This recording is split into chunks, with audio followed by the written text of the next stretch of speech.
had to say goodbye, 'cause I see you didn't have a clue. And everything you said and done was only always just about you.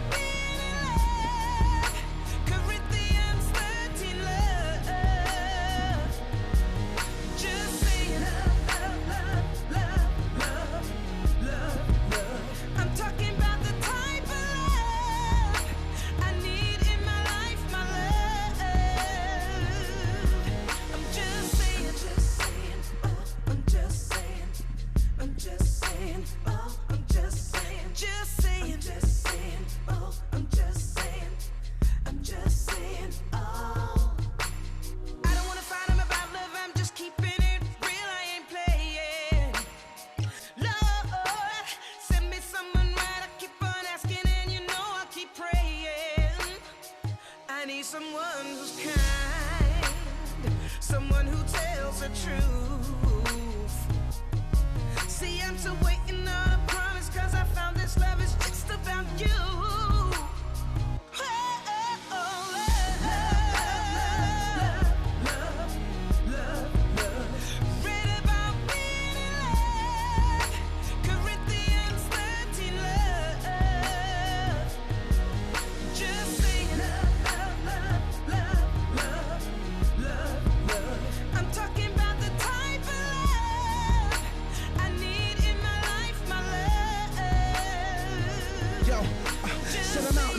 In all the wrong places, looking back at emotionless faces. So many times that I thought I couldn't take this. Go around in circles for ages, heart on my sleeve, but I guard my feelings. Search for love, trying to find the deeper meanings. No more sunshine, no light beaming. Lonely days and lonely evenings. So send me someone right, so I can finally put this loneliness and pain out aside. And when I get it, I promise that I'll keep on praying. So I'll just wait patiently right here. Yeah, I'm just saying.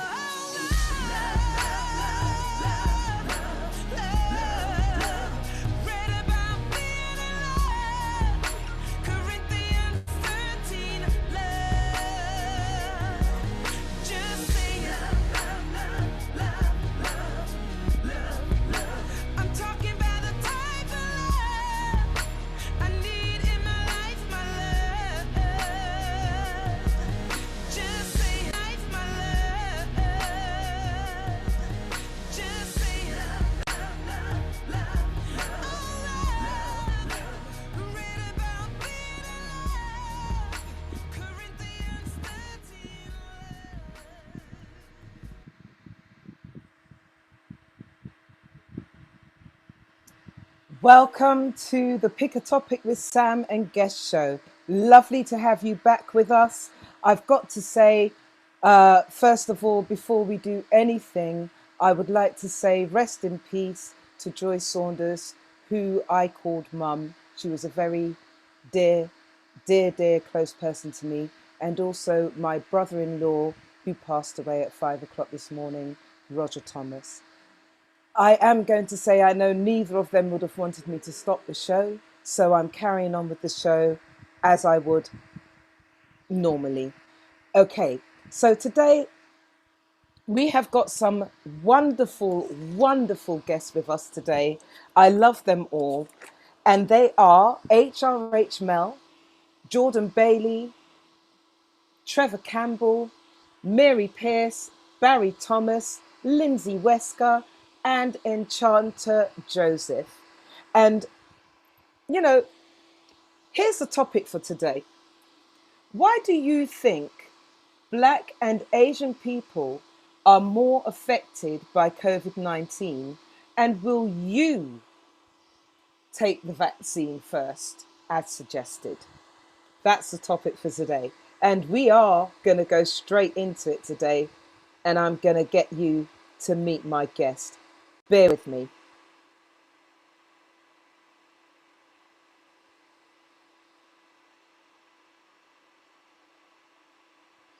Okay, so let's see. Who have we got first? I'm going to come to HRH.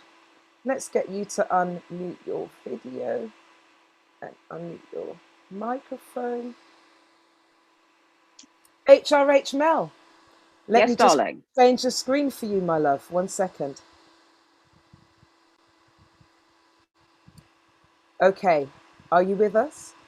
I can see you. Great stuff. So, what do you say about that? Why do you think that Black and Asian people are more susceptible to COVID-19?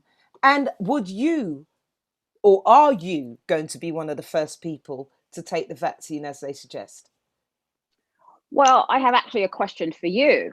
I'm I'm wondering why you put in the same bag Asians as African Americans, Black folks are impacted the same. I'm just curious as to why you added them into that lot.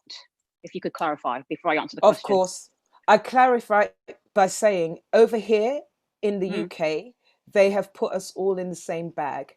And so, therefore, I can't leave anyone out that they've mentioned because we're dealing with current affairs. right. Okay.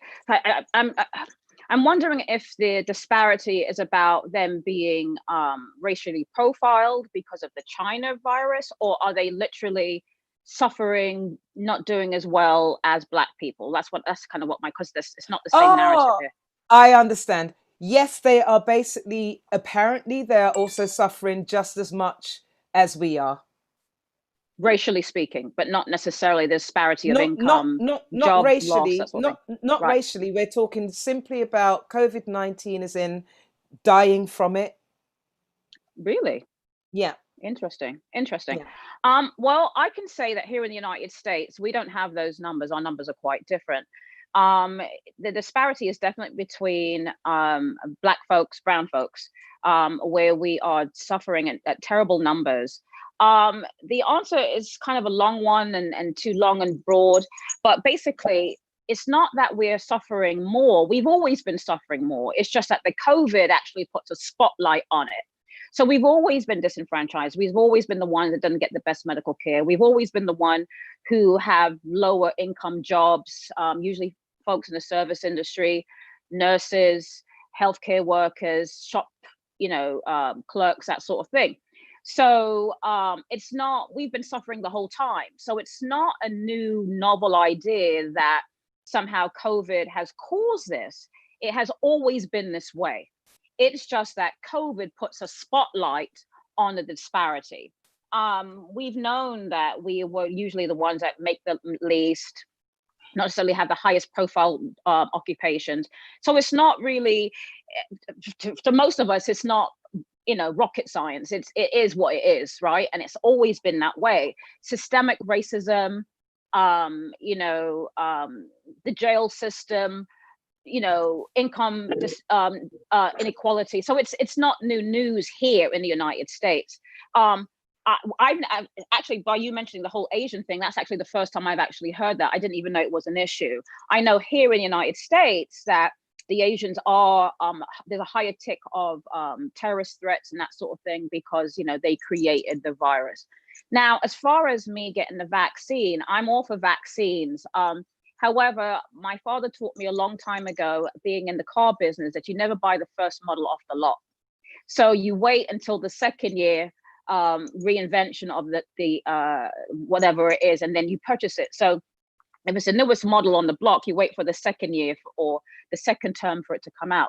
I'm not really sure. I'm all for vaccines. I'm not really sure I am with it, quite frankly, to be honest. I have children that I would consider in that. So I'm not, to be fair, I don't have a yes or no to it. I'm not really sure how I feel about taking the first batch of vaccinations that come out. That's just kind of where I Okay, am at the moment. okay. My question, I'm not sure that you've necessarily answered the first one.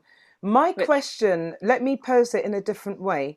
Why do you feel Black and Asian people are dying more because of coronavirus than others? well, because Black lives don't matter, right? People of color don't matter. That's, again, it's not a new thing. It's not a new phenomena. Hold on a minute. One Um, second. 1 second. 1 second. HRH.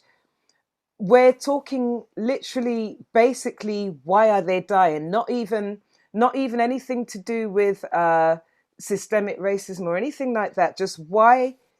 why is it that they are suffering and dying from it more? It is systemic racism. So I'm about to Okay, go somewhere a bit okay, deep for you. okay. So, No, no, no, no. so I got it, but I wasn't sure if that's exactly where you were going with no, it. but I Okay. need to, I apologize for going over time, but I just want to explain it a little bit. No, So that's as a okay. person who's been an advocate for healthcare for people who are dying of cancer and been in the local hospitals, you can see the disparity of who gets afforded what kind of medicine from who does not, who gets clinical Right. trials, those who don't. So that is again about race, about color, about poverty, and the like. Those who are rich have more access to medical care, better medical care, and they do better for it. That is why people of color are not doing as well, because first of all, a lot of us have pre-existing health conditions, again because of systemic racism, and then you go into the hospital and you're not always looked as a whole being. Systemic goes too far back, and I hope that kind of covers it for you. Thank you very much, HRH. It does. I'm going to go to Mary Pierce on this one, and I just need to unmute you, so bear with me. HRH, please mute your mic.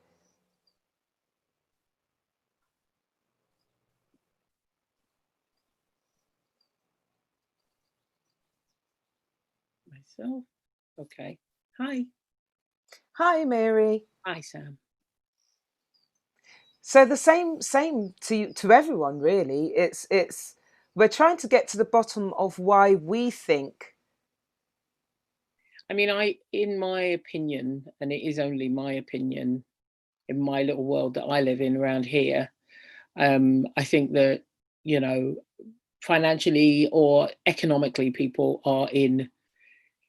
of color, black or Asian or whatever, that are in lower paid jobs and having to live in communal housing might well be more at risk and might not be able to do as much to stay away from and can't on and though maybe in those jobs that aren't going to be furloughed, um they're still having to go to work. I mean, when this virus first started, I'm an avid listener to talk radio, and people were ringing in and saying, I think I might have it, but I can't afford not to go to work, that kind of thing. And how do you say to somebody, well, you can't go to work, but then if they don't go to work, they can't eat, they can't pay their bills. So that was a bit of an eye opener. But I think we all can kind of understand that people are financially not able to take care of their end of business and are feeling this virus at the real thin end of the wedge, and they are, like we say, the the the background illnesses that we generally have. And I mean, I've talked to a friend of mine who's she's Bangladeshi by heritage, and she is, in her family, she seems to think that they are not doing as much. She's saying, in my family and the people that she knows in her community are not doing as much to help themselves as a community. They will still go to places of worship and do what they need to do, and aren't necessarily willing to comply. Right. And I mean, I was out yesterday in the streets of Southeast London, and to me, I was there with my mask from here down to here, but there are a lot of people who are still not taking it seriously, black, white, or indifferent. They're not taking it seriously. And I said before, when I was on this show before, I'm doing me. So, me and my family, we are all masked up when we go out. And I'm trying to sort of plead with people that I know who aren't to do so. Okay. I think, but I think it's more of an economic thing, Sam, why we're not surviving it and people aren't understanding it completely. So, I don't think Okay. people get it. Okay. Okay. Thank you very much, Miri. I'm going to go over to you, Barry. I'm asking everybody the very same thing. Good evening, everybody. Good evening.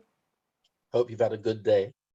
Um, I think there are many reasons because whichever way you look at it, the ethnic minorities are at the forefront in all kinds of service, hospitality, healthcare. So they are always going to be to the forefront and the most exposed. That's the first thing. As Mary said, economics has a lot to do with it. Living circumstances have a lot to do with it. And as you see, even in the healthcare system, in the care homes for the elderly and the NHS, the majority are ethnic minorities, and they have to go to work. They don't have the choice of saying, oh, well, my family, I can't. And, they have to go because they're the ones caring for the sick people. But my query is, and I don't know, maybe you'll cover it later, this vaccine, I have never, ever known us to be to the forefront of getting anything first. That's the first thing. I've never, ever in anything known the ethnic minorities to be volunteered to have something first, even when they actually need it more than the other groups in society. So that's my confusion as to why are they so willing to trial these on the ethnic minorities, number one. But also number two, vaccines cannot be created in such a short space of time. It's never, ever been done like that. Vaccines have to take years of testing. They take years of testing because you have to see not only if the vaccine cures whatever the virus is that it's supposed to cure, but it's the after effects, the side effects of the drugs in years to come. So how they've got this done in 6 months, if that, is beyond me. So I can tell you straight, I certainly would not be volunteering myself or anybody that I care about to do it. And that's it. Okay.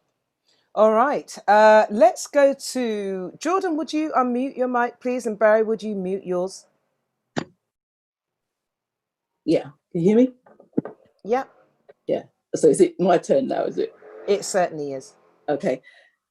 Barry made a very good point actually about the lower paid jobs, and so black people are more in the front and they'll be the first ones to get the germs, that kind of thing. So that's a good point Barry made. The other thing is they're saying that black people have a deficiency more of vitamin D than Caucasian people. So I'm going to flip it. This might sound controversial, but I kind of think that because our genetics are made up different to white people, we've got different genetics, kind of, if you know what I mean, different, I don't know, whatever you call it, cells. And sometimes I think that it's been designed to attack our genetics, black people. This could be blown up as seen as like trying to eradicate black people. And I'm going on a different sphere here, but I kind of feel that sometimes. To be honest, Jordan, I don't think you're going on a different spear at all. This is your opinion, and it's a very, very valid one. Yeah, I just feel as though, it came from a lab, definitely. And I don't know if this is some kind of move to eradicate the black lives a little bit more, because we're probably too much. We're probably more in the majority. They keep telling us we're the minority. We could actually be in the majority and they're trying to reduce the numbers. I'm just, that's how I feel about the situation surrounding this, really. Okay, so you're basically saying you think they are calling us. Yeah, I feel that we're being cold. Okay. All right. Trevor, let's come to you. Hey, how you doing? Can you hear me all right, Sam? Hi, I can. Everyone, hi, everybody. The problem with going, what is it, 1, 2, 3, 4, 5th, is that everybody makes their points that you're going to make. But anyway, I'm going to go on a similar tip to Jordan. I believe it's down to the lack of vitamin D that we have. Black people are originally from equatorial regions, so we are closer to the sun. So basically, we have the melanin in us, which protected us from the sun and the UVB radiations. But because we were constantly in the sun, it didn't really make that much difference because it's harder for us to absorb the UVB rays. We've now been moved to Europe, where we've got a lot of cloud cover and the UVB rays are harder to get through. So Black people are going to suffer. We've got the double whammy. We've got the fact that we've been moved to Europe. And secondly, because of our melanin, it's harder for us to absorb because UVB is absorbed through the sun. It goes into the skin and is stored in fat and then transported through the bloodstream. And then from then it's turned into a hormone. So vitamin D is not only a vitamin, it's a hormone.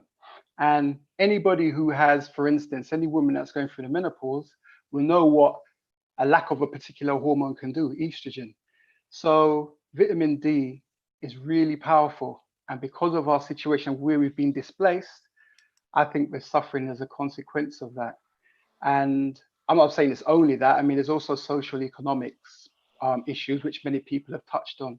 But that's what I truly believe. I believe it's because we're struggling to absorb the vitamin D. I mean, about 6 years ago, I went to the doctor to have my vitamin D tested. I remember as a Black woman, a locum. And she said to me, she has no idea why people aren't shouting from the rooftops for us to be getting supplements to get and up our vitamin D levels, because she said it's going to cause things like rickets in the long term.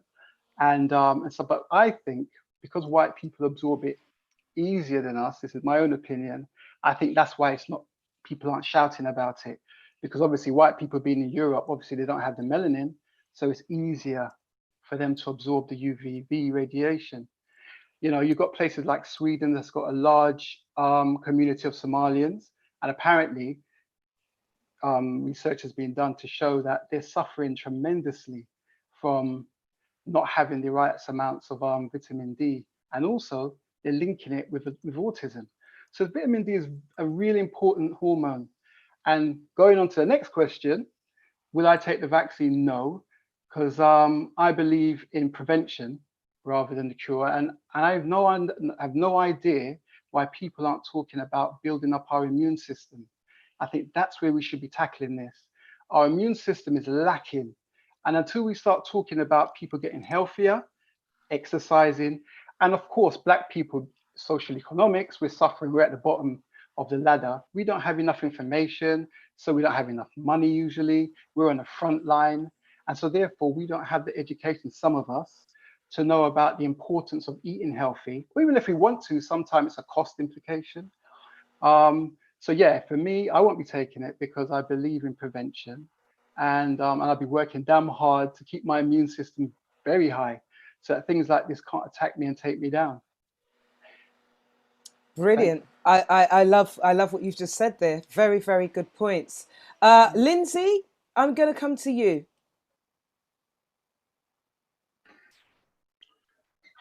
There is a comment on YouTube I just want to give you, Sam.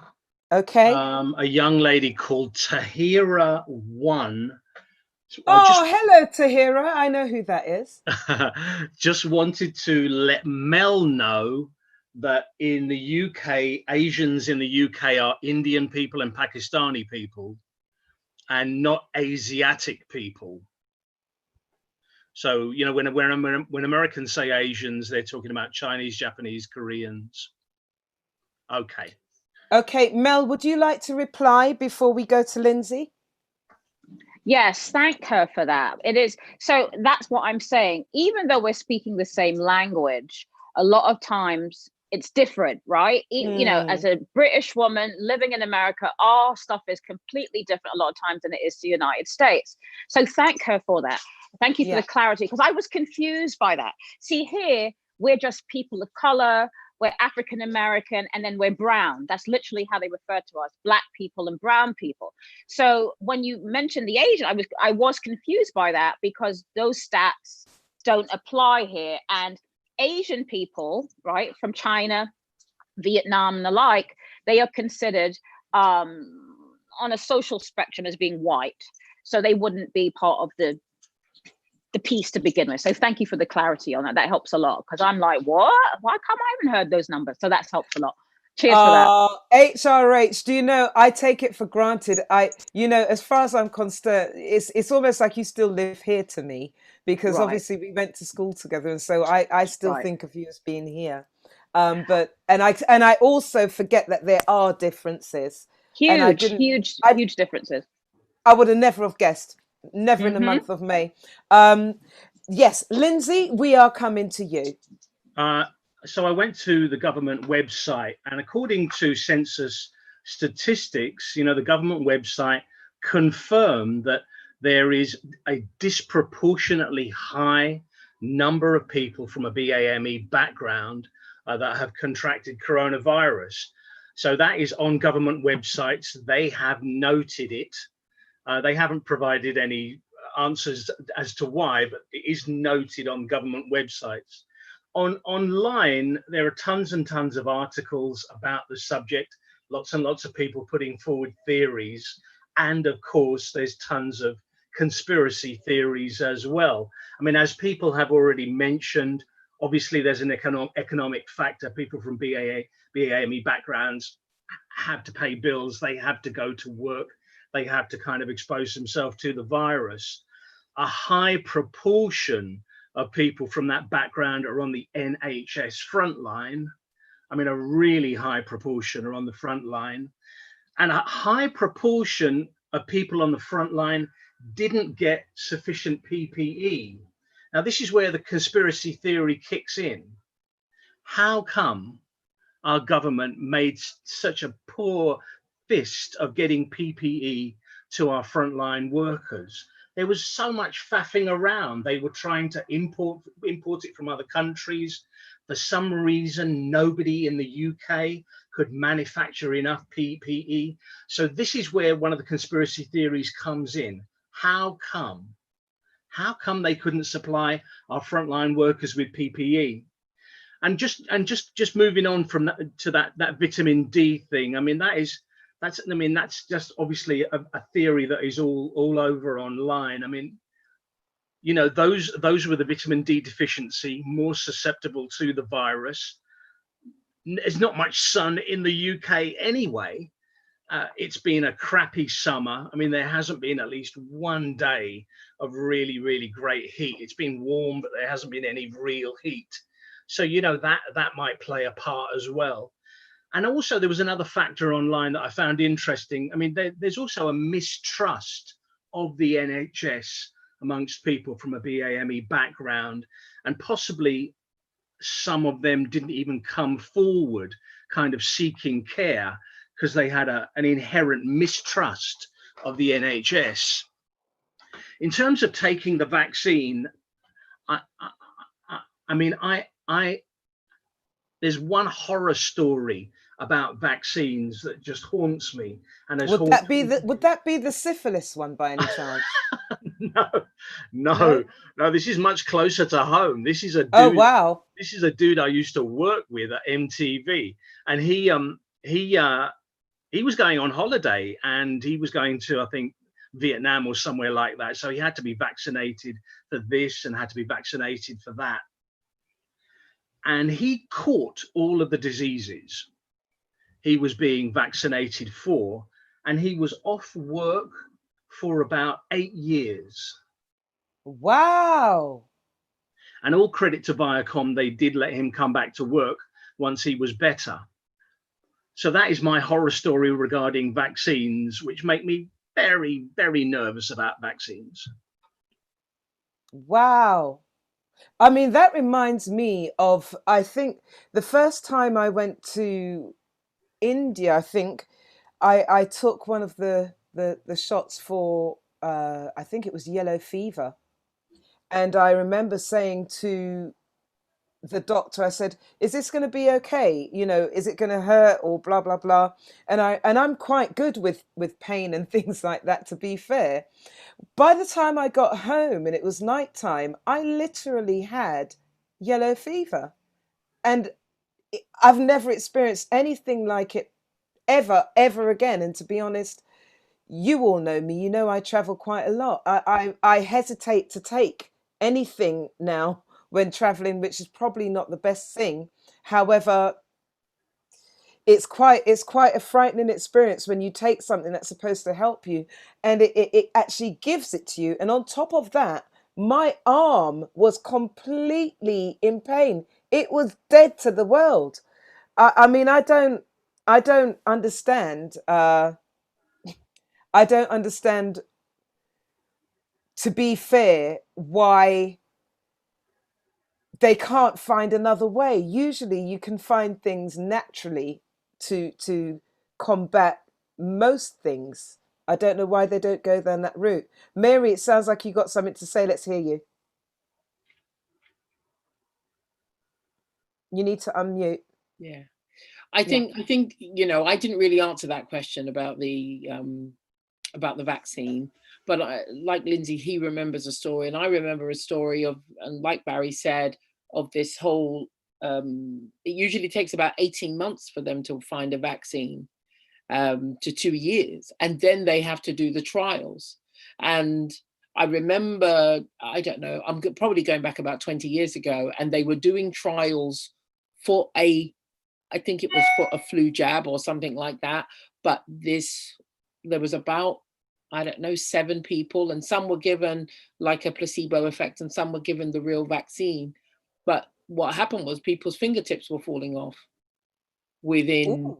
that period. There was a mass lawsuit, and people's were given this medicine, but just because they were there are those people that will do the tests and they will take the medicine that they're testing once they get to that human stage of testing things.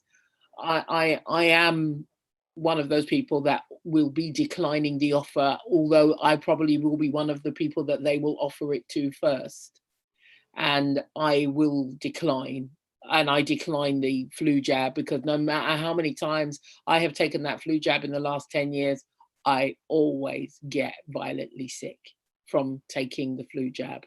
So, you know, this thing that's new, that's brand new, I'm very sort of skeptical of it, the whole thing.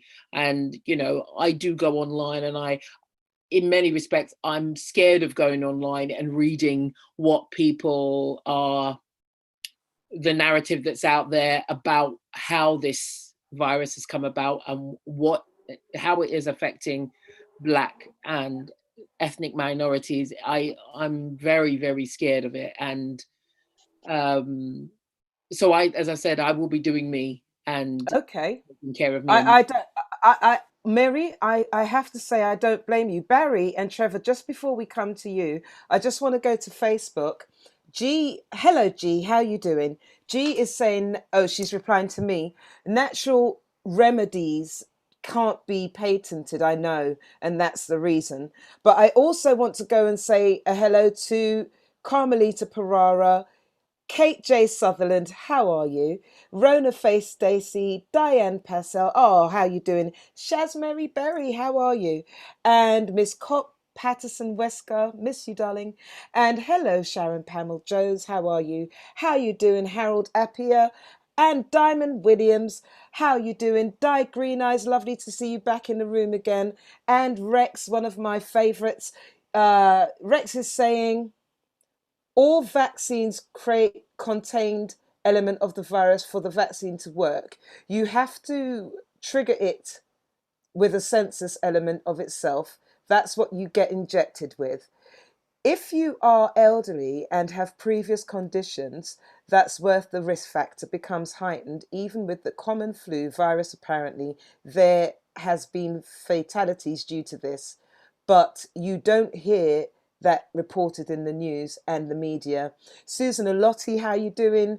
Georgia Allen, how you doing? Ruby Roo, lovely to see you. Do miss you, darling. Okay, Diamond Williams is saying, definitely be declining that nonsense. I don't even deal with their flu jab. To be honest, Diamond Williams, I've never taken their flu jab. And when my mother was alive, I had advised her not to take it either. She did, and she got violently ill, and she never took it again. Right, we're going to go to Barry. Yes, talking about your experience with vaccines, I remember going on a job to Nigeria. It was Nigeria, Ivory Coast, and it was mandatory that you had to have typhoid, yellow fever, and cholera, and then you had tablets for polio, etc. But you cannot get entry to certain countries like that, as you said, in India and Africa, unless you have that vaccine. You have to show the certificate on arrival at the airport. And yes, as you said, it was violently sick.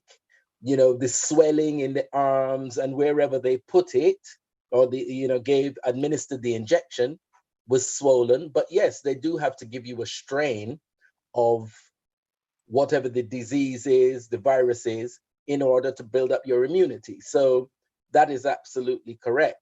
But as Lindsay was saying about the blundering, and I was discussing this with a friend yesterday about the blundering, because if you remember, Boris Johnson's initial reaction was to let herd immunity take place. Yes. So about let everybody get it. So all the blundering and fumbling and, Benny Hill style politics that he was dishing out was actually really still achieving his initial wish for herd immunity. So that's how I see it. It was as if he was pretending to make all these mistakes. Oh, sorry, we couldn't find this. No, sorry, we couldn't find that. Meanwhile, he was allowing these people who were on the front line and needed it most, and all the time in every sentence saying they are the most vulnerable, the elderly, the sickly, but not providing them with the very things that they needed. Barry, I just want to interject there because there's something that I want to say in regards to that. I mean, if I was a nurse or a doctor or any one of the key workers, if I didn't have the correct PPE, I wouldn't have gone into work. And I know that sounds bad, okay? But when you think about it, when they send people to war, they don't send them to war without a gun or without some ammunition to defend themselves. And in this case, when they went in, I know they wanted to help those who were ill, but in doing so, they made themselves ill and they died also. So I personally think, yes, the government were wrong, and they were wrong. They should have got them the correct PPE. But I also feel that a part of the onus needed to be on the doctors and nurses to not go and work without it. Yeah, well, I don't know, because I think you do not go into care, whether it be whichever level, unless you're an empathic person. Understood, and that I am, but empathy doesn't mean that you are silly. And I'm sorry, when you have not been given I don't think silly comes into it. when I say that, Barry, just one second. When I say that, I say it because it means you are putting your family at risk. You are putting other people at risk as well as yourself. So, as far as I'm concerned, it's not responsible to go into a workplace when the correct personal protective equipment is not there.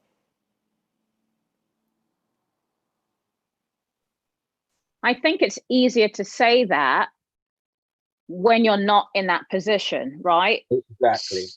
So I think that, and I say this with all love, Sam, we have the privilege, right? We're in a particular economical situation that we can stay home. But a lot of and again, I don't know what the equivalency would be in the UK, but like CNNs, the lower level of nurses that assist nurses, assist doctors, the CNAs and the like, the ones that work in old age homes, so to speak, right? They don't have the luxury to stay home. They have to eat. And they know it's dangerous. And I just saw something on CNN yesterday where these same nurses that you're talking about would take their N95 masks off, stick them in the front of the car where the sun is going to hit it, and they would sit it over there overnight and use another one, and that's how they would sterilize their mask. And they did this for a week. It's I ludicrous. understand. I But this is what they understand. need to do to survive. And we have the luxury, right? Where, you know, there's a privilege that comes with that by itself, that we have the privilege, right? Unlike people who maybe don't make as much money as us or have different circumstances, that they can stay home. We can stay home, they cannot. And a lot of, and again, I'm sure it's pretty cutthroat out there too, is that they'll just fire you here. They'll just fire you. And now if you're fired, we don't have the netting that you guys have. So if I get fired, I can't go on the dole, right? If I get fired, I have to justify why I'm fired. And that's why there's so many people who are not getting unemployment benefits here. So perhaps the UK is set up differently as far as, you know, the social nets that will provide for you monetarily. God forbid you're too scared to go to work or whatnot. But I tell you, that's not how it is here in the United States. Yes, If you, but HRH Mel, that is how it is here, and we are provided for.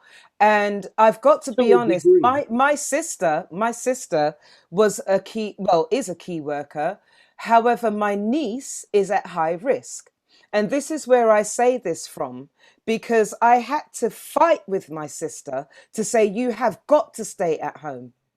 Because if you then come home and bring that to my niece, she is going to most probably get it. She's got diabetes, she injects, and she most probably will end up having to go into a coma. Who knows? We may have even lost her. I wasn't prepared to take that risk. So I fought with my sister to make her stay at home. The Okay. other thing is with the care homes, how did they all how did it all get into the care homes? Again, PPE. Sorry, Barry, go on. Yes, but why did you have to fight with your sister? Because she's in the care system and she is of an empathic nature. So she will always put the need of others above herself because it's just what comes with the package of working in that. I understand, Barry. However, you also have a responsibility to your child. Yeah, of course, you have a responsibility to yourself and your child, but it still goes back to you always think, well, I'm fit and healthy and well, I'm better off than they are. They need me, and I'm in a I position to understand. help. And it's still selfish to your child because your child is at high risk. But we could go round and round on that. You know, I mean, I understand your point of view. I'm sure you understand mine. Mary, let's hear you.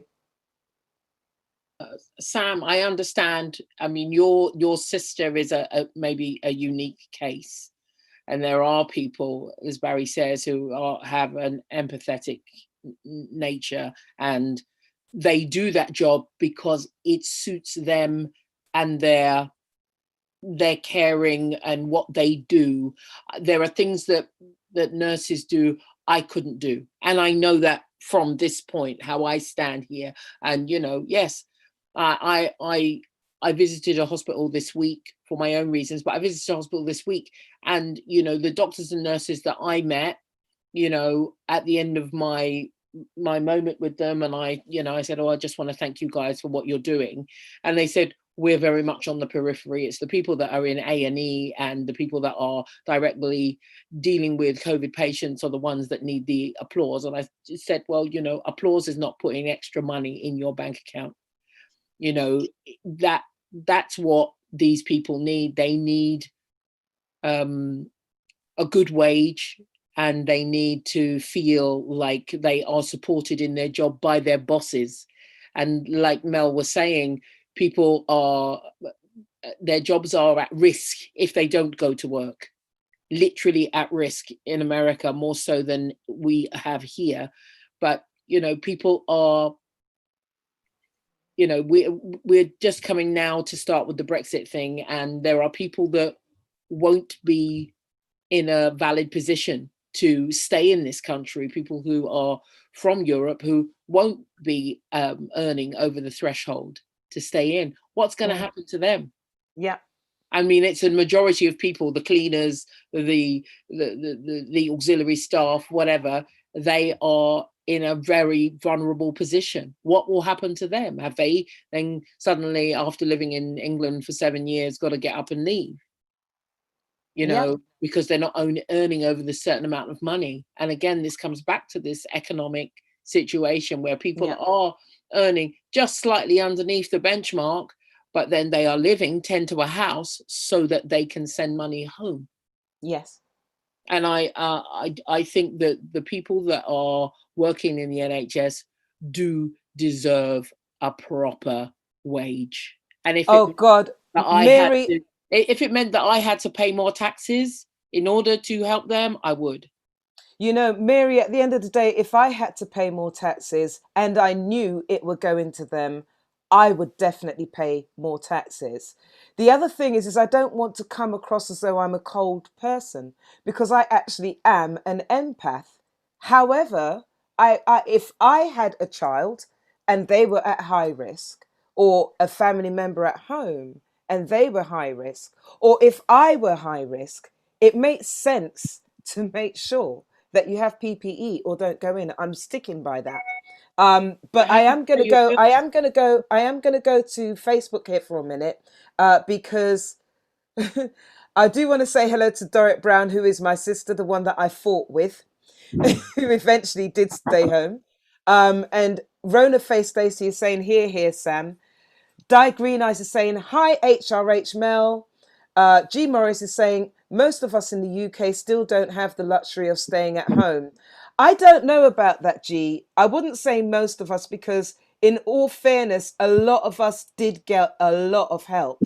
Maybe not all of us, but a lot of us did. And I don't know if you can say the majority there. Di Green Eyes is saying, I think everything happened so fast, no one knew what was ahead of us, that those in the front lane just wanted to help and do the job that they love so well. Now, Di, I can understand that, because they wouldn't have known what they were getting into. But the minute that they did, they have a responsibility, is how I see it. And let's see. Oh, Dorrit Brown is agreeing with me. She's saying, yes, Sam. That's my sister. G is saying, disagree, Sam. Not everyone is covered by Social Security in the UK. Hello, Trisha Perara. How you doing? Hi, Mike McKenzie. Miss Cock Patterson is saying, I spoke to a friend who works in the care homes. He said the illness got into the care homes because they took people who left hospitals. Wow. Hello, Shireen. How you doing? Ruby Roo.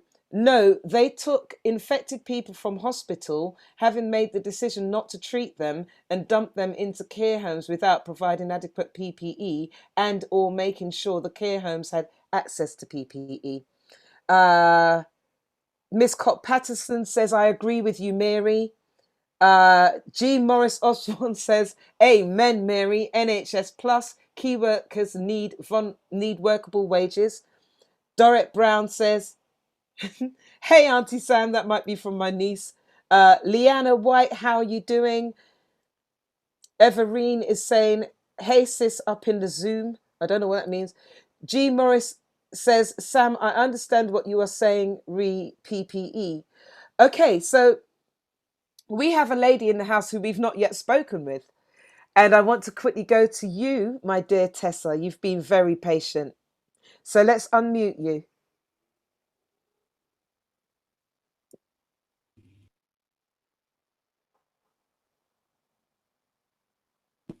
You can hear me?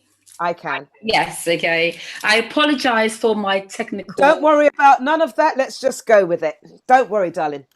Okay, so I've heard what everybody's been saying. I'm in full agreement with that. I think everybody who works in the NHS, they definitely deserve a pay rise. And my concern, well, lots of people, what happens after this? Are we going to still, because I remember we were all every Thursday night going out and clapping for the NHS, but that has stopped. What else? What are we going to do to continue showing our appreciation and recognize the hard work that they do and the fact that they're putting their lives at risk, the lives of their family at risk? And I agree with what Barry said. I think that a lot of people who go into that profession, or any profession, you go because you've got a strong sense of commitment. Yeah, you were dedicated. I know on my Facebook page, for example, there's a nurse who gave regular updates almost every week. She'll talk about what she was doing and all the risks they faced and all the difficulties they faced. But regardless, people will continue going to work and doing everything they had to do. Some people, and we saw the pictures of mums who hadn't seen their kids for months. And I remember the newspaper showed how this mom was reunited with her two daughters and how joyous that was. So I think that we can say we won't go to work because we are frightened or concerned about the risks. But there are all the other reasons people mentioned about, making sure your job's secure, making sure that you live up to what you signed for when you signed to be a nurse or a doctor, etc. And that's the risk we take, the decision we take when we sign up to, to go to do whatever we do in Absolutely. life. Yeah, Absolutely. that we take, and we need to honor what we sign up for. They go through all this training, they make bonds with their patients, and the joy that they get when somebody pulls through. In fact, and the other thing too, we saw all these when people were fully recovered and coming out of hospital, you saw the nurses in line and doctors and the patients coming out and everybody clapping, and you could just see how happy they were to know that, hey, there was another survivor who probably was knocking at death's door and managed to come back. So I think that the dedication, commitment for the work would come first for a lot of people. And I Absolutely. understand. You see, the thing is I'm not going to pretend to say that I don't understand it. I actually do. I just disagree with it. And I strongly disagree with it. But at this point, I'm going to, Mary, have you got something you wanted to say? I can see you're shaking your head. I just want to absolutely agree with Tessa and big up all of there are thousands of nurses out there and doctors who have children at home who couldn't for any amount of money, Sam, wouldn't stay at home, and I give thanks for them. I lost friends during this COVID crisis, and I had friends who have survived it and come out the other side. And there's this is a serious issue. This is not you can go home and take 2 Lemsip and it's going to be okay. This is a serious matter. And I saw a video.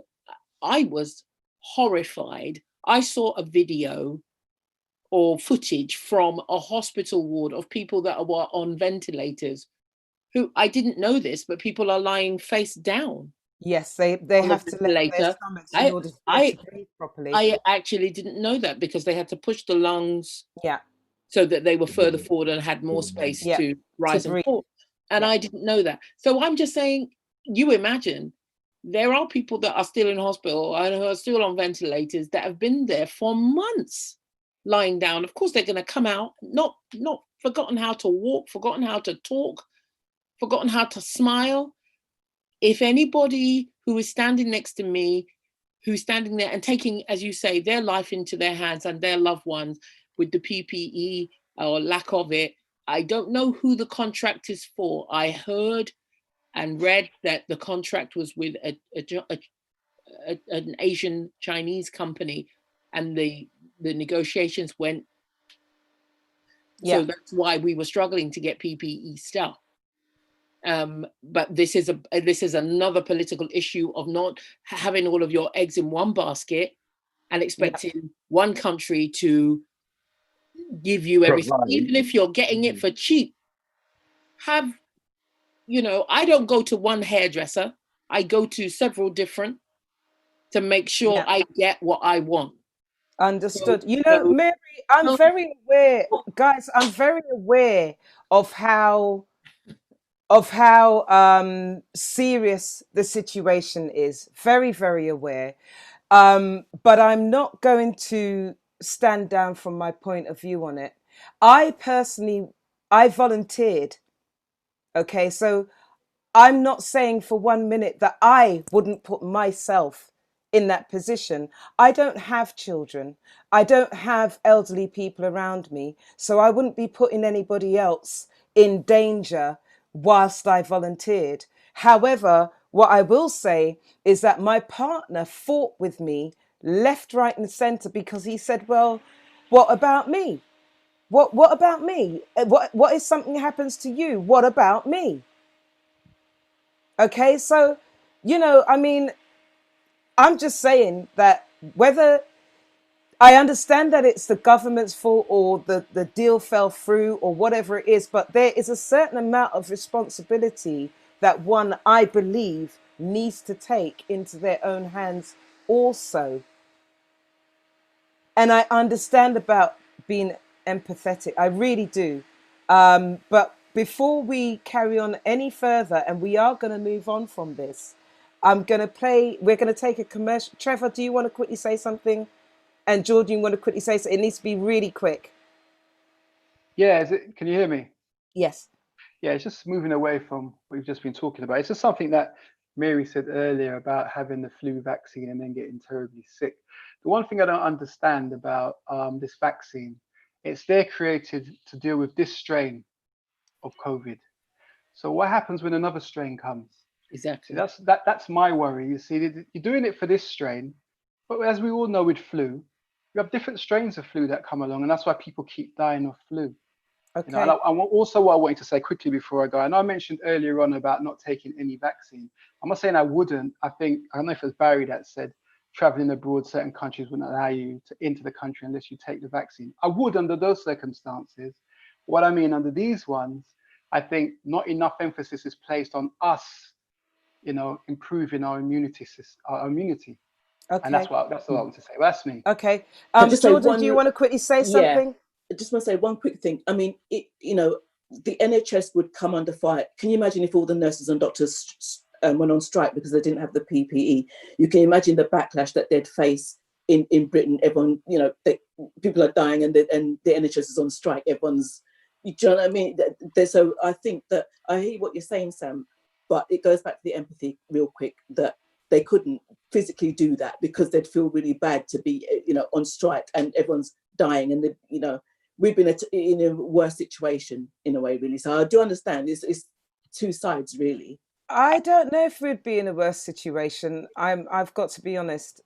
Look, it's either you're going to help people knowing that you're going to die properly or you don't. Imagine an NHS en masse on strike. They wouldn't be on strike. They wouldn't have been on strike. I don't think anybody would have argued with anybody if they said they were not going to put their lives at risk or their families' lives at risk because they did not have the proper equipment. I really don't believe that anybody would have fought any member of the NHS because of that. Well, but we really do need to move on. Mary is going to kill me at some point, I'm so sure. Go ahead, Mary. Go on, Barry. Go on. Sorry.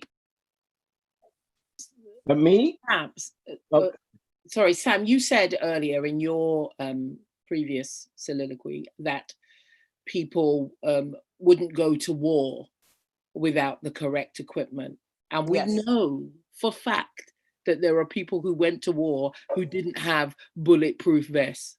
No, Mary, I was saying that they do not send people to war without, well, as far as I know, they don't send people to war without equipment. They have those, Sam. Okay. See, I'm not aware of that. People were out in, places like Afghanistan and not having the correct equipment, not having, whole platoons, and only a proportion of them had the correct equipment.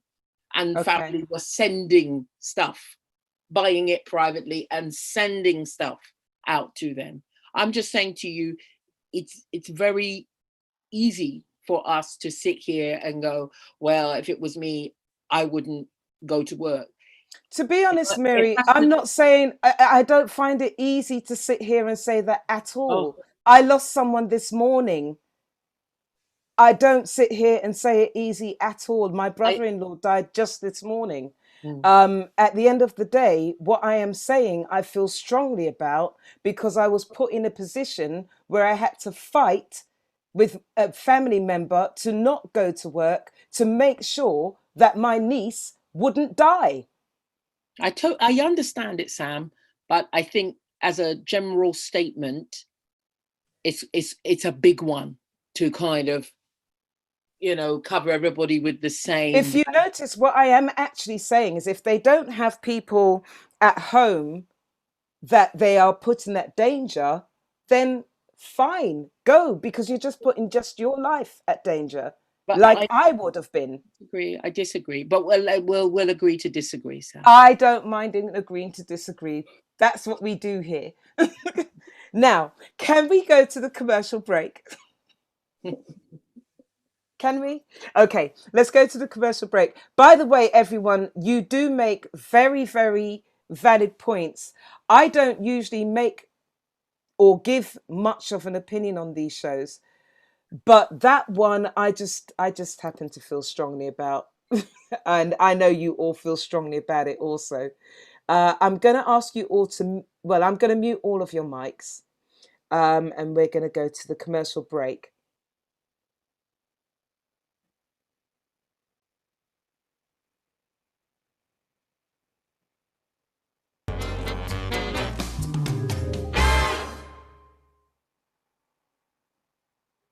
Some brilliant guests tonight. The reason why we are on lockdown has nothing to do with the fact of building our immune system. Try something else for a bit, then stop. So they've been using us all as guinea pigs. What I will do differently now is that I won't feel like I haven't got a voice because I'm not black. Everybody's going to be dead at the same time. I have never spoken about black on black because it's a nonsense, because most crimes are committed by non-blacks. Let that child go to school and come back with anything and see me.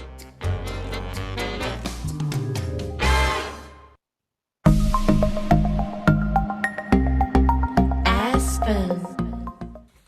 Hi guys, it's Aspen Olsen here. Just wanted to tell you that my new book, Through the Eyes of a Teenager, is out to download now on Amazon. You can download the Kindle version or you can order the paperback. Bye!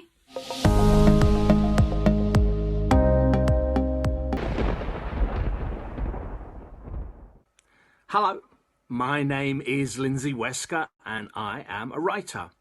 I've written 3 novels, and as I've been in the music industry since 1981, it won't surprise you to know that all of my novels are based in the music industry. All 3 novels are available now via Amazon, and I hope you'll buy one and enjoy it. Hi, my name's Claudette and I make jewellery for Jamela Gems. I make jewellery using semi-precious stones and sterling silver. You can find Jamela Gems on Facebook, Etsy and Twitter. Come and look me up. Jamela Gems. I make jewellery with your well-being in mind.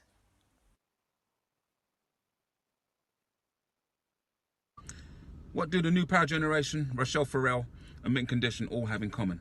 They've all been guests on the Wayne Picard radio show Black in 3D on k2kradio.com, London and worldwide. If you want to check out my Listen Again page, go on to mixcloud.com/Black in 3D. The coolest show on the planet, the Wayne Picard radio show Black in 3D. Peace.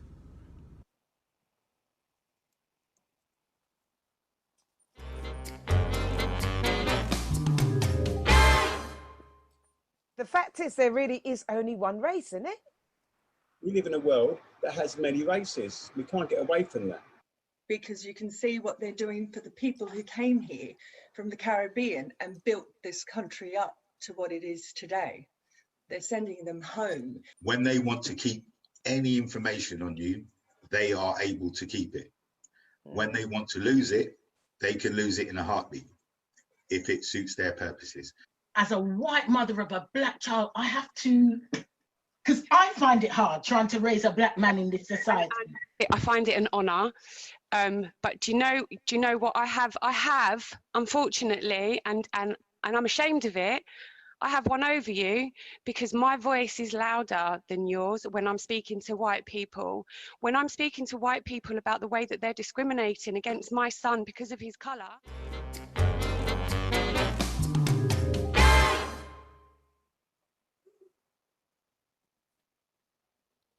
Welcome back.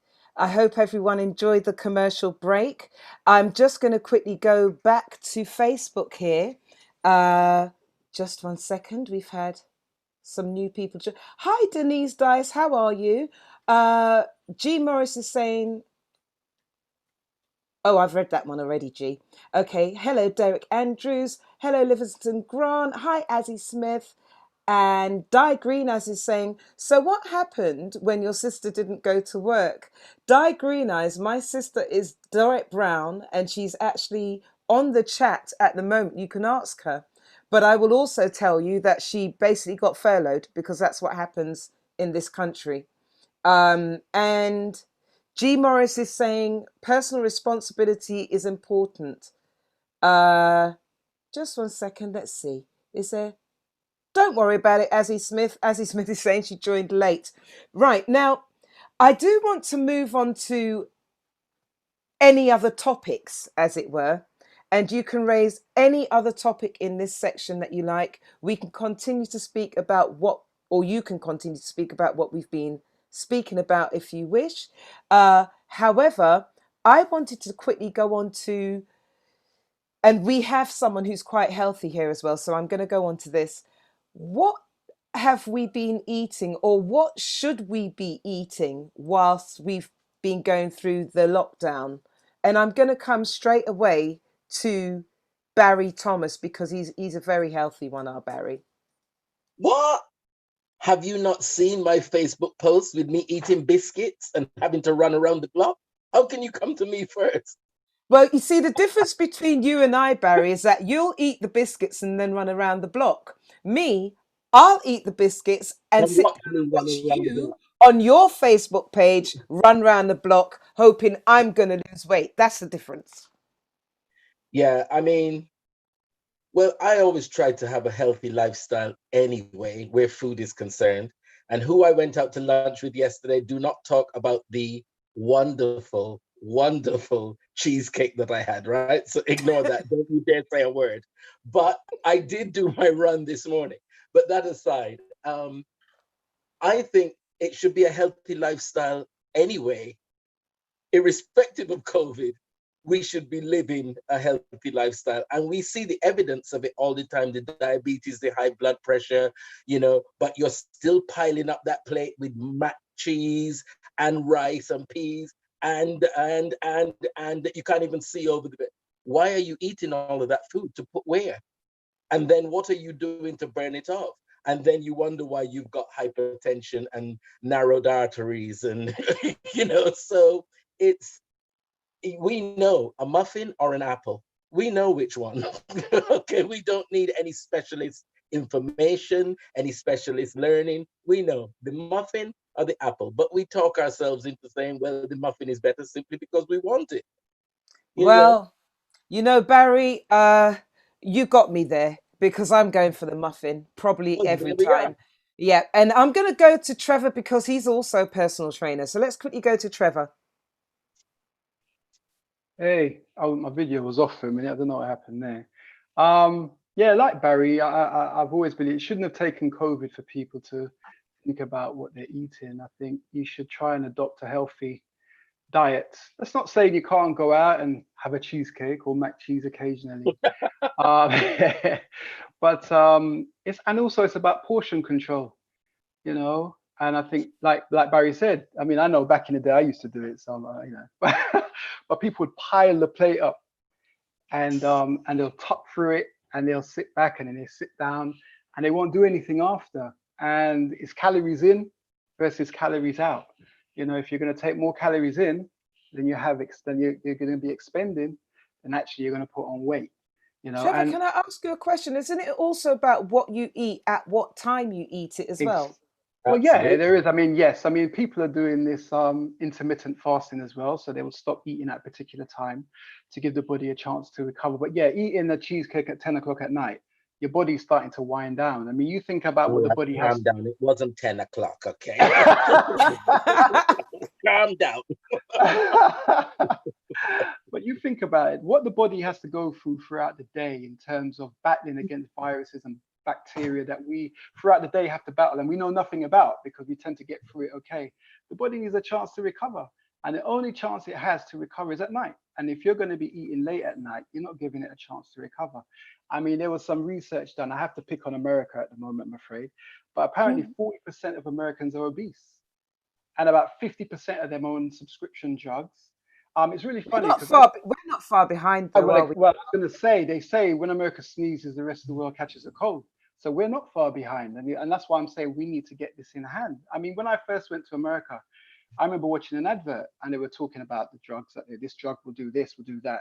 And then right at the end, they'll start talking about the side effects. And all of a sudden, it's side effects like this can cause a stroke, blindness, even death. And I'm listening to this and I'm thinking, fuck side. I'm thinking, you're giving people this, knowing that it could kill them. And it's just really weird. And I remember hearing a quote from somebody once. I have to read it out. It says, "There is no money in healthy people or dead people." It's the in-betweeners. It's the in-betweeners. Yeah, I mean, it absolutely is. That's what pharmaceutical companies are about. There's no finance in people being well. They don't want you to be well. Of course not. That's it. Well, you know, guys, I'm going to bring in if I can interject about the medicine. Just one sec before you even talk there, HRH, because the reason why I'm bringing you in, it wasn't for that, but you can speak about that. Then I want you to go on to, if you don't mind, what do you think about this entanglement thing?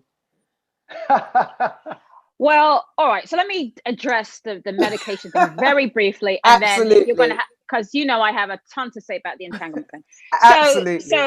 So let me start with the medicine. So just to, who was that just spoke? Was that Trevor who was saying about the United States? And I'm a bit biased because I'm an American girl with a British history. So be careful what you say about my America. However, I will say, to your point, yes, the commercials are kind of ridiculous, but it's legally required. Here in America, everybody sues if they stub their toe. And so they have to put these disclaimers on the medication. The same exact bloody medications that you guys are taking too, they just don't say on the advert all the things that you're going to die of. One of your testes will fall off, you'll grow an extra nipple, I can go on. But they don't say that in the UK because it's not a requirement. However, it is required here in the United States. Okay, so I digress. So can I just come back on that? Sorry. Yeah, of course. Sorry. It's not about England versus America here, But I'm just, of course not. I'm just teasing. Yeah, I'm more British now living in the United States than I was when I lived there. So don't, it's all good. Yeah. No, it's just I think for me it was the amount of adverts. I mean, every other advert had was advertising some sort of drug, and to be fair, I must admit I've not seen these drugs advertised in the UK. They might come. You won't, and you won't. The thing is, as well, in the UK, they're this exact same drugs, but they have different names. Possibly. So no, there isn't possibly. I know that as a medical advocate, I'm telling you that you have the same meds, but they're named different. They even come in different doses. So I can't get paracetamol here in period. I can't. But they akin it to ibuprofen, to Motrin, same stuff. Yes, exactly. So they're different names, different doses even. So if I want a paracetamol, I got to go to Canada or Mexico, but I'm not going to find that here. Or when I come home, I usually stock up, right? Because I do feel someone who has various autoimmune diseases that the paracetamol kind of hits my body different than good old Motrin or ibuprofen or whatever. So, okay, guys, I'm going to have to entanglement. Move on. Yes, please. Okay, so entanglement. So, beloved Jada and Will, I don't really, as a person who been married, in love, in partnership, it's all good and gravy. Whatever people do in their marital partnership is their business. All I care is that you pay your bloody taxes, drink your water and hydrate, and keep your edges smooth. I don't business what people are doing in their private, whatever. One person, 10 people. As long as you're not hurting children and animals, I really don't give a toss. But here's my issue with Jada. And this is and I'm uncomfortable. I'm a bit uncomfortable with people, especially women. I'm really surprised at the women normalizing and saying things like, well, men have been doing it forever, so what's the big deal? Or people will say, oh, well, you know, they have an open relationship so they can do what they want. But here's where the rubber meets the road for me. Come on now. I call myself a hood healer, right? I ain't got no PhD, I ain't been to medical school, but the good creators give me a little bit of sense and I run my mouth accordingly. Now, what Jada did was predatory. And let me explain why. Listen, here's the thing. I have several people, multiple people that see me as a mentor, young people included. And it would be completely inappropriate for the folks that I mentor, for the people that I assist, for the people that I help, to then turn around and have an illicit affair. Do you know how many free, unencumbered, single, 22-year-old men that have nothing to do with me or my family that I can go get my rocks off if I want to? Why couldn't she have chosen one of them? Why would you choose a young man that you raised in your home, that she said by her own mouth that he was very sick? He had drug issues, he had autoimmune disease. You brought him under your camp. You brought him into the tribe with your husband. This man was already broken. You knew this. You were trying to heal him. Well, I'm not sure how you go from assisting and healing, and in a mother form, you take the baby off your nipple to then insert here. It is completely inappropriate. It's predatory. And quite frankly, just because he was 22 years old at the time does not give her license, because she knows better, despite her own personal trauma and being triggered and healing. I know that we all have our own trauma. We all have things that trigger us. I get it. But I'll be damned if I will allow. Now, I have a son who's 25 and I have a daughter that's 27. And it would be completely inappropriate for these young people who've been in my house, who I've fed and gone to games with, and my son giving them rides, to then turn around and have a roll in the sack. That is my issue. It's one thing if it's some random kid, some random dude, and you know, you're middle-aged, midlife crisis, estrogen is falling, whatever the heck you're doing, and you decide you want to have a tryst with a young man. But what you don't do, what's predatory, and quite frankly, and I know I'm going to get some pushback here. But if this was Will, who did exactly the same thing, where there was a young woman that came into their home, that they mentored, that they healed and whatnot, and Will did exactly the same thing, we wouldn't be cool with it. Yeah, men cheat all the time. Mel, I'm going to stop you right there. I'm in total agreement with you in all that you said there, because I thought people were missing it, to be honest. I thought, hold on a minute. She was basically me and talk about it all the time. Yeah, she was basically a mother figure. You don't do that. You don't do that. I'm going to go to Tessa on this.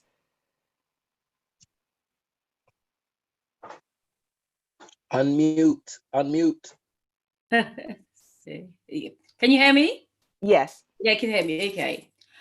I think as long as you're a public figure, whatever you do as somebody in the public domain, the rest of us can talk about it or have an opinion.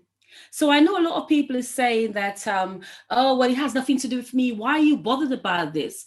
Of course, we have to be bothered, because a lot of our lives are just mundane. It's boring, and you have a bit of escapism. You've got a bit of sensational stuff going on. Of course, you're going to be interested. These are people who live a life that a lot of people would like, aspire to. So so to begin with, I think that we're entitled to our opinions.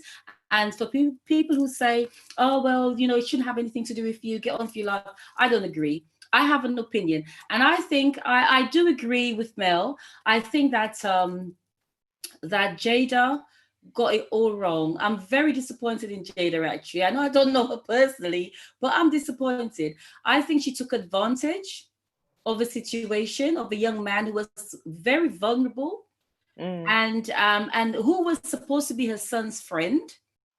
Now, I know, there have been rumors plaguing their marriage for years and years and years about them having an open marriage, them having, Will always sleeping if he's leading ladies, etc., etc.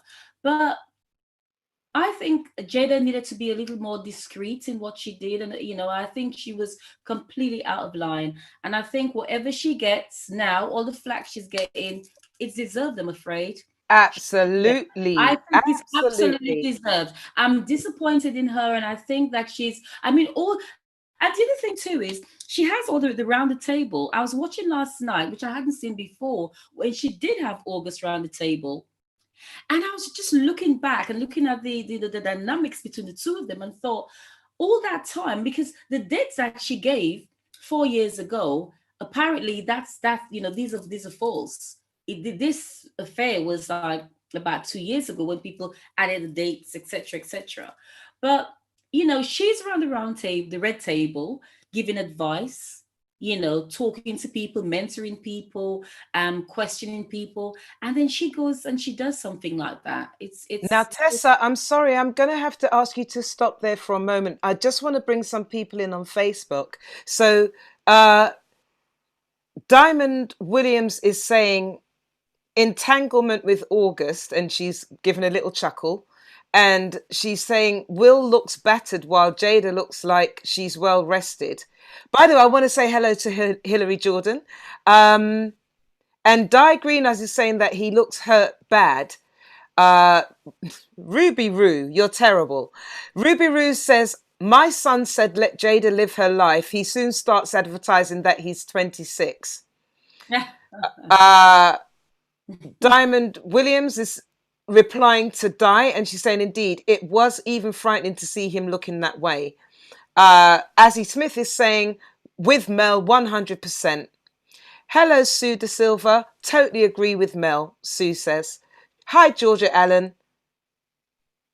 And hello, Shenton Dixon. Okay, I'm going to move on to Lindsay.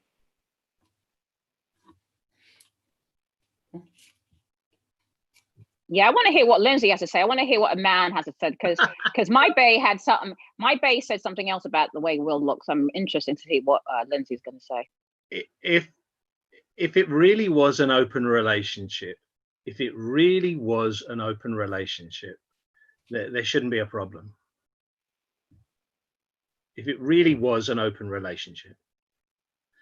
But I saw the clip of Jada and Will talking about it, and he looks badly shaken up. So it's made me question whether it actually was an open relationship. Maybe they talked about it, maybe they flirted with the idea, but if it really was an open relationship, why is Will looking so bad? I mean, he looks terrible. He really looks hurt. So I just have to assume that, I don't know. Maybe it was a tabloid story. Maybe it was something they joked about doing. But I mean, it was 2 years ago. Jada didn't reveal it to the world. August revealed it to the world. He's obviously got a new album he needs to promote. So, that's why he's revealed it to the world. Whoa. It's traditional. It's traditional in the music industry. If you've got something to promote, you drag up some nice dirt. So it's not necessarily something that Jada's screaming about from the top of the mountains. August is, I don't know, maybe he feels his profile is low and he just needs to get some column inches. So all of a sudden he's digging up his old relationships. That's the juiciest one he's got in his catalogue. Lindsay, did you actually watch the interview? Lindsay, can I just quickly say, and Mel, sorry, Mary is sitting there and I can see her mouth going. And I really want to hear what Mary has to say. Well, I'm going to kind of generalize it. If a man and a woman are in a relationship and they are, they kind of both know where they stand, I'm going to just remind you that Will Smith is an actor. Him looking shaken up doesn't necessarily guarantee that's how he feels. And I think he's probably more scared of what other stuff is there and how much the spotlight is being brought on their relationship because this thing has been brought forwards. I'm actually not really bothered that I'm bothered that she took her position, excuse the pun, and used her position to take advantage of a vulnerable person. That is a given.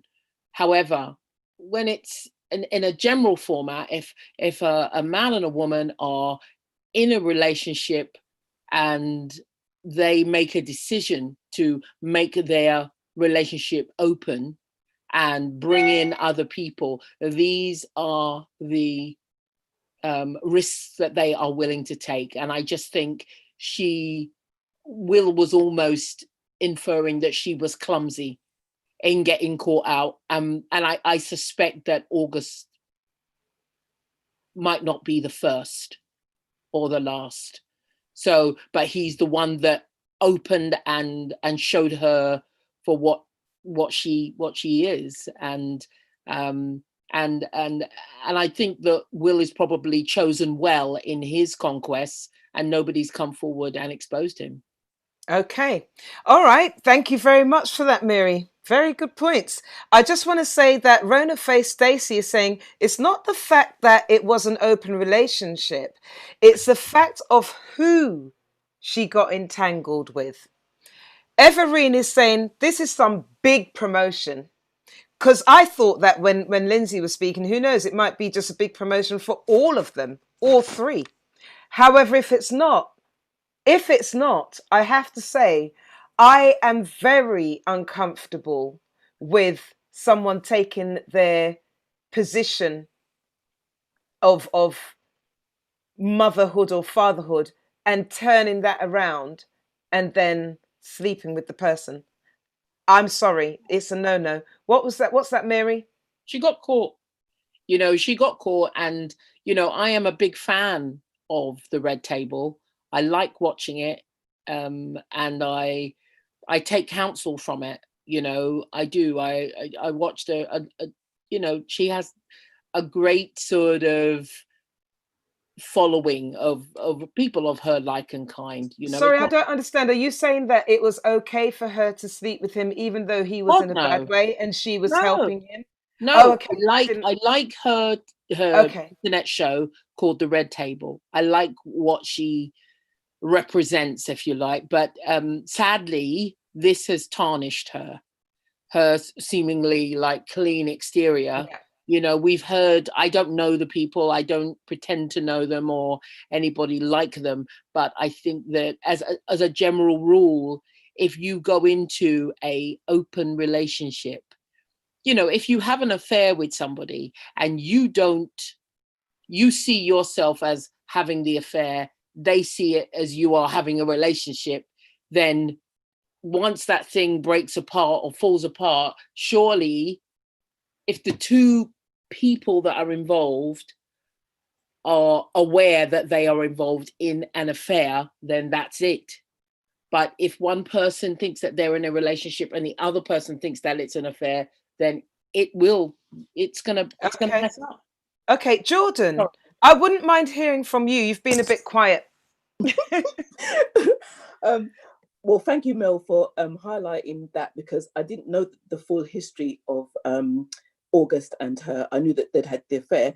She said to Will that they were on a break. That's why she did that, But then going back to what Lindsay says, if they do have this open relationship, no one else has come forward having said they've had a relationship with Jada. Not that I know of. Maybe people have, So you're right. I don't know whether it's an open relationship for real, because no one else has come forward. She did this in a break. She could have gone with anybody. They're big artists. She could have slept with anyone, really. Yeah, it is sad. I believe she has tarnished herself a little bit. I haven't really seen The Red Table, so I can't really comment on that, really. I haven't watched it. So, okay. That's all I can say.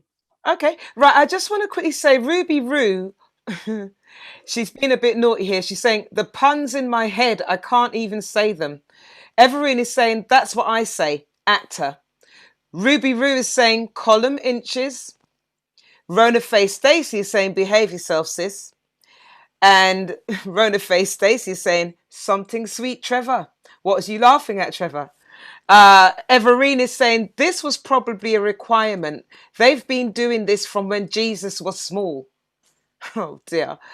Carmelita Pereira is saying, Sam, Carl and I would be interested to hear what Trevor's got to say. Here we go, Trevor.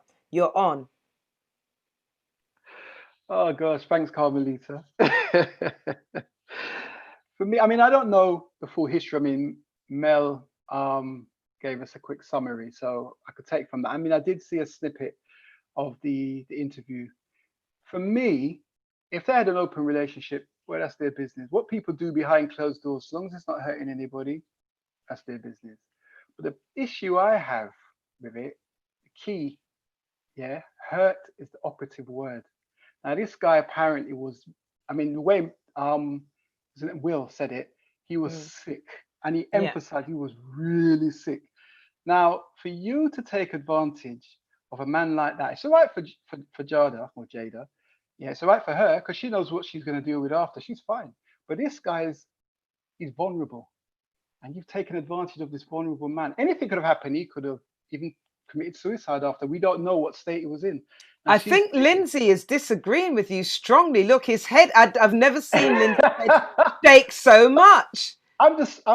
Listen, I'm taking it that it's true. I don't know whether this is marketing. What is this taking advantage business? What is this? What are you talking about? He's a man. You can't take advantage of a man. No. No, he's but not he's a man. a young He's not a man. man. He's not a man. He's 22. No.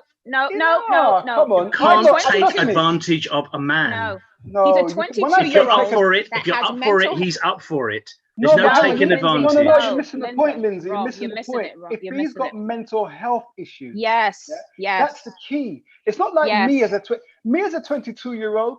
Boy, I might have been thinking, well, Jada, boy, whatever. But at the end of the day, I haven't got mental health issues. Now, he has. And I'm telling you, if Will had done this to a 22, 23-year-old woman, they'd be calling him a predator.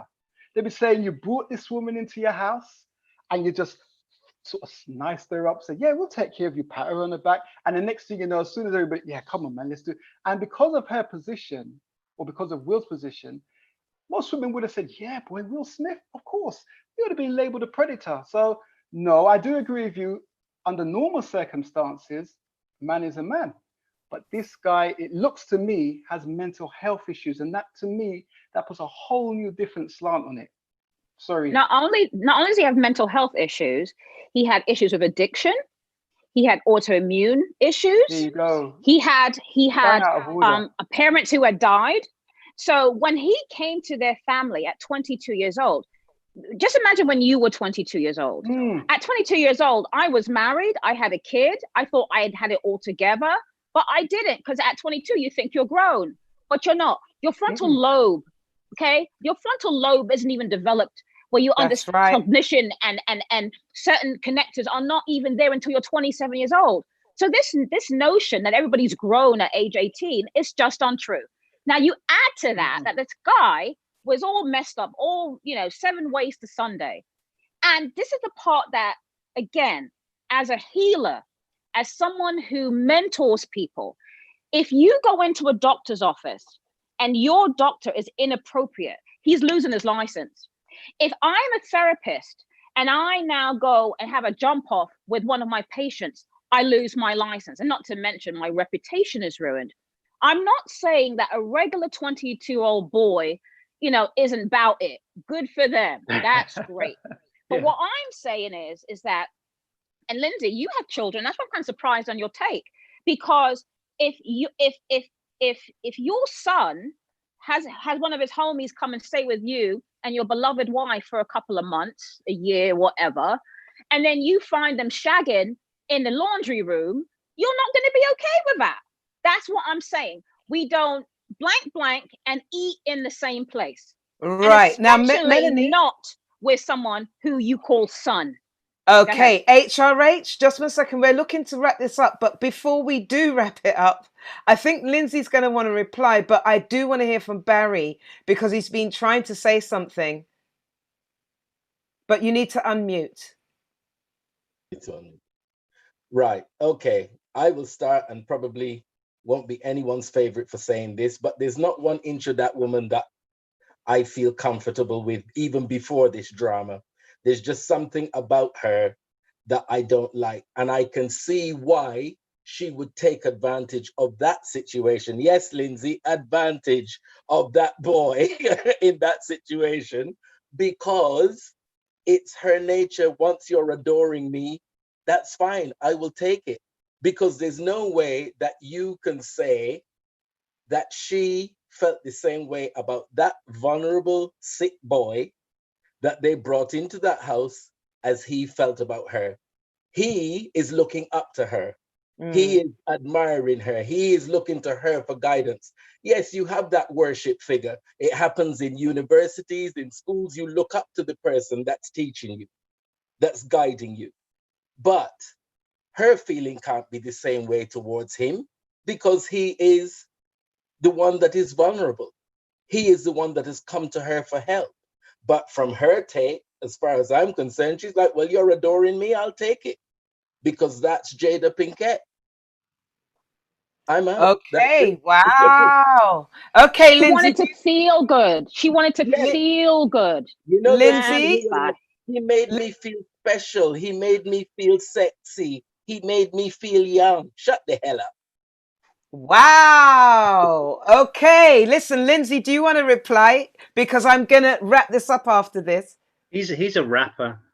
Exactly. He's a hip hop artist. He's, you know, he's fully formed. He's making music. He's making sexy videos. He knows exactly what he's doing. I don't know where this vulnerable story came from. You know, he's heartbroken. You know, according to the stories, you know, Jada rocked his world in a very special way. So he's kind of heartbroken.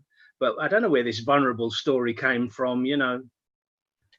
No. Okay, well, look, I'm just going to quickly go back to, Facebook. And I'm just going to quickly say here that Everine is saying, they all seem weird. I'm sorry. And Everine is also saying, also, I'm sure Will and Jada ain't had much work lately. Them need exposure. We all talking about it, so it worked. Ruby Roo is saying, we don't know the circumstances. We don't know when the relationship shifted.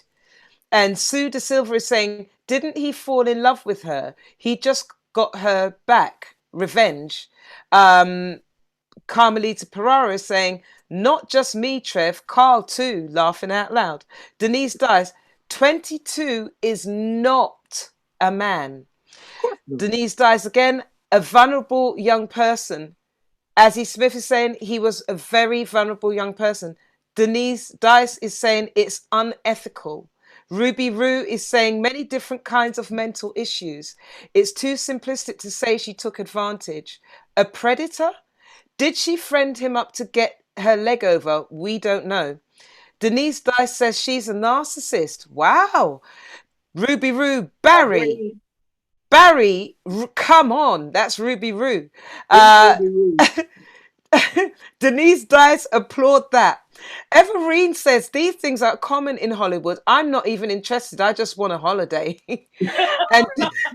and Di Green Eyes is saying, in it, me need a holiday. And to be honest, I'm going to just quickly round this up by saying, you know, guys, did you hear about, what's her name? Is it Jen Reed, whose statue is now up in place of the Edward Colston statue? It's been taken down. Oh, has it? They took it down already. It's in Why? a museum. Yeah, They put it in a museum. Until the sculptor comes and collects it, yeah. Mm. Oh, wow. They just feel nothing should be there, and I agree. Why do you agree? Simply because, you know, nothing should be there because, okay, you know, her standing there like that, it's just bringing a different, I think other people see that as, they see it wrongly that Black people are trying to take over. That's how I feel with her, with the black statue there. They're thinking, you know, they've removed that statue and they've put that there, but it gives a different connotation to the Black Lives Movement thing, and so I think it should be taken. It shouldn't be there, really. That's what I think. Okay, I'm gonna round it off by saying this.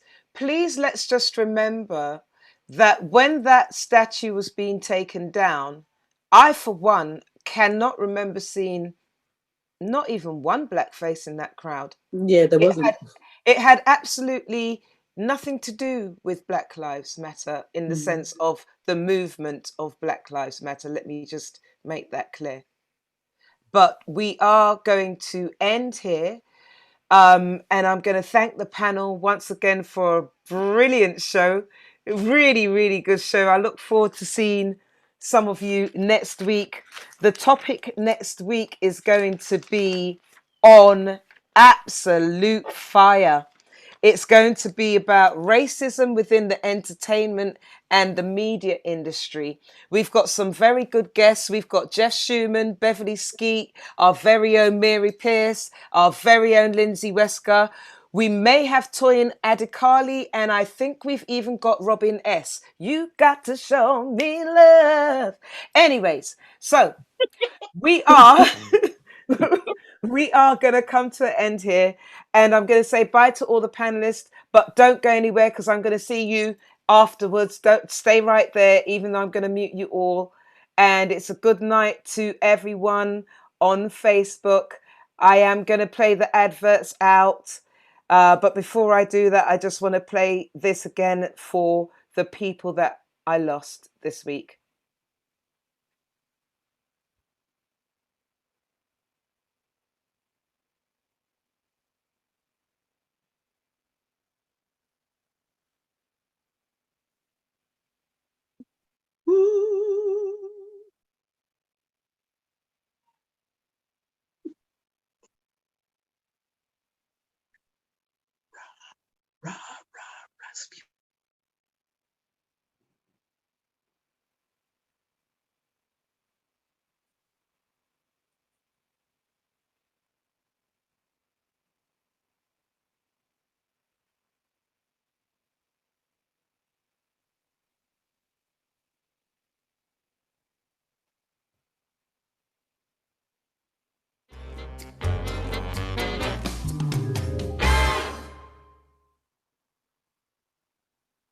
Some brilliant guests tonight. The reason why we are on lockdown has nothing to do with the fact of building our immune system. Try something else for a bit, then stop. So they've been using us all as guinea pigs. What I will do differently now is that I won't feel like I haven't got a voice because I'm not black. Everybody's going to be dead at the same time. I have never spoken about black on black because it's a nonsense, because most crimes are committed by non-blacks. Let that child go to school and come back with anything and see me.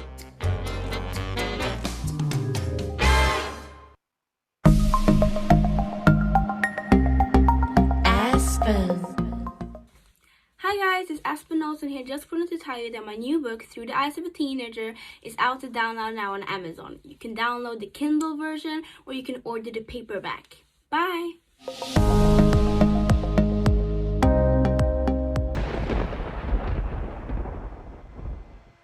Hello, my name is Lindsay Wesker and I am a writer.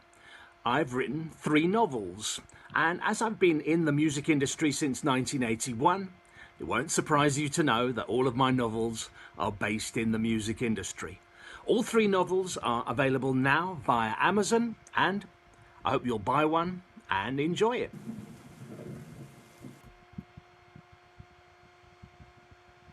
Hi, my name's Claudette and I make jewellery for Jamela Gems. I make jewellery using semi-precious stones and sterling silver. You can find Jamela Gems on Facebook, Etsy and Twitter. Come and look me up. Jamela Gems. I make jewellery with your well-being in mind.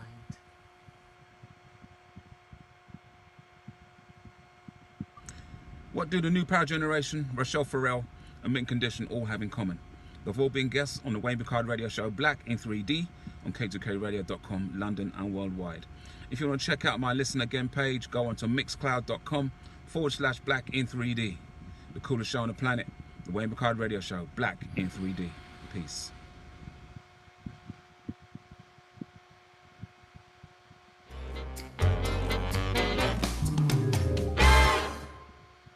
The fact is, there really is only one race, isn't it?